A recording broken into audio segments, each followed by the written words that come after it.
ನಮಸ್ಕಾರ ರೀ ಎಲ್ಲರಿಗೂ. ಇವತ್ತು ನಾನು ಒಂದು ಸ್ಪೆಷಲ್ ತಿಂಡಿ ಉತ್ತರ ಕರ್ನಾಟಕದ ಫೇಮಸ್ ಮಂಡಕ್ಕಿ ಒಗ್ಗರಣೆ ಮಾಡೋದು ಹೇಗಂತ ತೋರಿಸ್ತೀನಿ ಬನ್ನಿ. ಏನಿಲ್ಲ ರೀ, ಭಾಳ ಸಿಂಪಲ್ ಐತಿ. ಒಂದು ಬಾಣಲಿ ತೊಗೊಳ್ರಿ, ಒಂದು 5-6 ಸ್ಪೂನಷ್ಟು ಎಣ್ಣೆ ಹಾಕ್ಕೊಳ್ರಿ. ಎಣ್ಣೆ ಬಿಸಿ ಆಗ್ತಿದ್ದಂಗೆ ಅದಕ್ಕೆ 1 ಸ್ಪೂನಷ್ಟು ಜೀರಿಗೆ ಹಾಗೂ 1 ಸ್ಪೂನಷ್ಟು ಸಾಸಿವೆಯನ್ನು ಹಾಕಿ ಚಟಪಟ ಅಂತ ಸಿಡಿಯೋವರೆಗೂ ಕಾಯಬೇಕ್ರಿ. ಈ ಮಂಡಕ್ಕಿ ಒಗ್ಗರಣೆ ಏನೈತಲ್ರ, ಇದು ಬೆಳಗಿನ ತಿಂಡಿಗೂ ಸೈ ಹಾಗೂ ಸಂಜೆ ಸ್ನ್ಯಾಕ್ಸಿಗೂ ಸೈ. ಜೀರಿಗೆ ಸಾಸಿವೆ ಸಿಡಿದ ಮೇಲೆ ಇದಕ್ಕೆ ಒಂದು ದೊಡ್ಡದಾದ ಉಳ್ಳಾಗಡ್ಡಿ ಹೆಚ್ಚು ಹಾಕ್ಕೊಂಡಿದ್ದೀವಿ ರೀ. ಹಾಗೆ ಜೊತೆಗೆ ಇದಕ್ಕೆ ಒಂದು 5-6 ಮೆಣಸಿನ್ಕಾಯಿನೂ ಹಾಕ್ಕೊಂಡು ಹಸಿ ಕರಿಬೇವನ್ನು ಕೂಡ ಹಾಕ್ಕೋಬೇಕು. ಚೆನ್ನಾಗಿ ಫ್ರೈ ಮಾಡ್ಕೋಬೇಕ್ರಿ ಎಲ್ಲನೂ. ಈ ಮಂಡಕ್ಕಿ ಒಗ್ಗರಣೆ ಬಗ್ಗೆ ನೀವು ಯಾವತ್ತಾದರೂ ಕೇಳಿರೇನ್ರಿ? ಯಾವತ್ತಾದರೂ ಟೇಸ್ಟ್ ಮಾಡೀರಾ? ಟೇಸ್ಟ್ ಮಾಡಿದರೆ ನಿಮ್ಮ ಫೇವ್ರೆಟ್ ಲಿಸ್ಟಿಗೆ ಸೇರೋದಂತೂ ಗ್ಯಾರಂಟಿ. ಈ ರೆಸಿಪಿ ಮಾಡೋದು ಕೂಡ ತುಂಬ ಸುಲಭ, ತಿನ್ನೋದಕ್ಕೂ ತುಂಬಾ ರುಚಿ. ನಮ್ಮ ಉತ್ತರ ಕರ್ನಾಟಕದ ಜನ ಅಂತೂ ಬೆಳಿಗ್ಗೆ ಸಂಜೆ ಮನೆಗೆ ಯಾರಾದರೂ ನೆಂಟರು ಬಂದಾಗ, ಹಬ್ಬ ಹರಿದಿನ ಯಾವಾಗ ನೆನಪಾದರೂ ಪಟ್ ಅಂತ 5 ನಿಮಿಷದಲ್ಲಿ ರೆಡಿ ಮಾಡ್ಕೊಂಡು ತಿಂದುಬಿಡ್ತಾರೆ ನೋಡ್ರಿ. ಈ ಈರುಳ್ಳಿ ಮೆಣಸಿನ್ಕಾಯಿ ಎಲ್ಲ ಫ್ರೈ ಆಗೋಷ್ಟರಲ್ಲಿ ನಮ್ಮ ಮೇನ್ ಕ್ಯಾರೆಕ್ಟರ್ ಮಂಡಕ್ಕಿ ಬಂತು ನೋಡ್ರಿ. ಈ ಮಂಡಕ್ಕಿನ ಒಂದು ಬುಟ್ಟಿಗೆ ಹಾಕಿ ನೀರು ಹಾಕಿ ನೆನೆಸೋದಕ್ಕೆ ಬಿಡಬೇಕು ರೀ ಒಂದು 5 ನಿಮಿಷ. ನಂತರ ನೆಂದಿರೋ ಮಂಡಕ್ಕಿನ ನೀರೆಲ್ಲ ತೆಗೆದು ಒಂದು ಪಾತ್ರೆಯಲ್ಲಿ ಹಾಕ್ಕೊಂಡು ಇಟ್ಕೋಬೇಕ್ರಿ.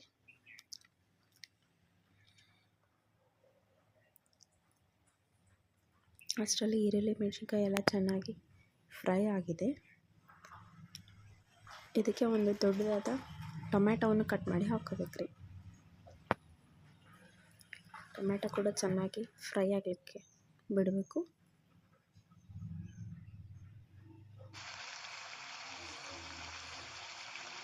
ಈ ಟೈಮಲ್ಲಿ ನಾವು ಇದಕ್ಕೆ 1 ಸ್ಪೂನ್ ಉಪ್ಪು ಹಾಕ್ಕೋಬೇಕ್ರಿ. ಉಪ್ಪು ಹಾಕೋದ್ರಿಂದ ಟೊಮೆಟೊ ಬೇಗ ಫ್ರೈ ಕೂಡ ಆಗುತ್ತೆ, ಮೆತ್ತಗಾಗುತ್ತೆ.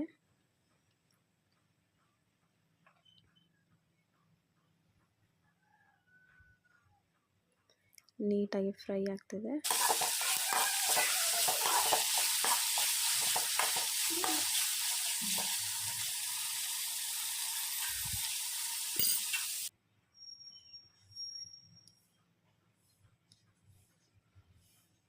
ಒಂದು ಸ್ಪೂನಷ್ಟು ಅರಿಶಿನ ಹಾಕ್ಕೋಬೇಕು. ಒಳ್ಳೆ ಕಲರ್ ಕೊಡುತ್ತೆ ಈ ಮಂಡಕ್ಕಿ ಒಗ್ಗರಣೆಗೆ.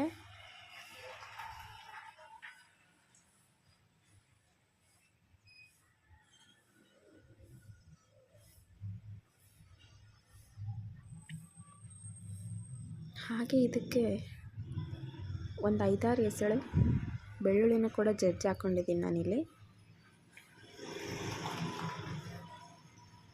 ಇವೆಲ್ಲವೂ ನೀಟಾಗಿ ಫ್ರೈ ಆಗಲಿ ಎಣ್ಣೆಯಲ್ಲಿ.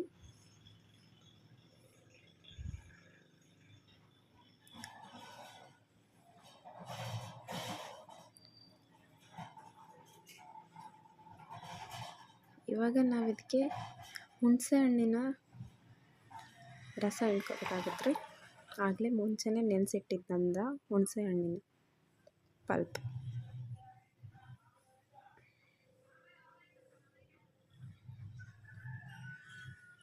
ಈ ಒಗ್ಗರಣೆಯಲ್ಲಿ ಹುಳಿ ಉಪ್ಪು ಖಾರ ಎಲ್ಲನೂ ಸಖತ್ತಾಗಿ ಬ್ಯಾಲೆನ್ಸ್ ಆಗಿರೋದ್ರಿಂದ ಸಖತ್ ಟೇಸ್ಟಿಯಾಗಿರುತ್ತೆ.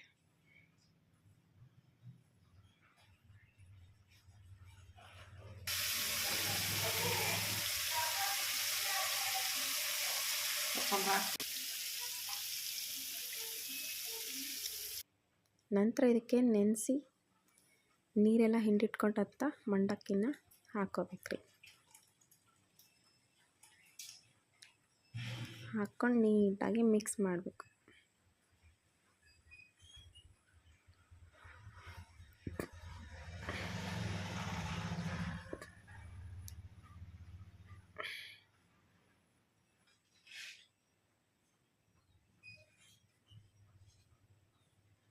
ನೆಕ್ಸ್ಟ್ ಇದಕ್ಕೆ ಸ್ಪೆಷಲ್ ಇಂಗ್ರೀಡಿಯೆಂಟ್ ಅಂದರೆ ಹುರಿಗಡಲೆ ಪುಡಿ.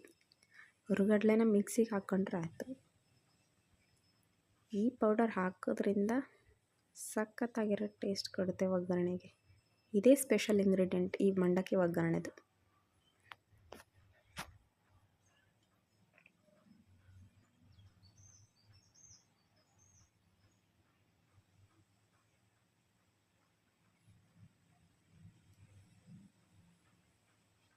ಎಲ್ಲನೂ ಚೆನ್ನಾಗಿ ಮಿಕ್ಸ್ ಮಾಡ್ಕೋಬೇಕು. ಸಣ್ಣ ಉರಿಲಿಟ್ಟಿರಬೇಕು ಈ ಟೈಮಲ್ಲಿ.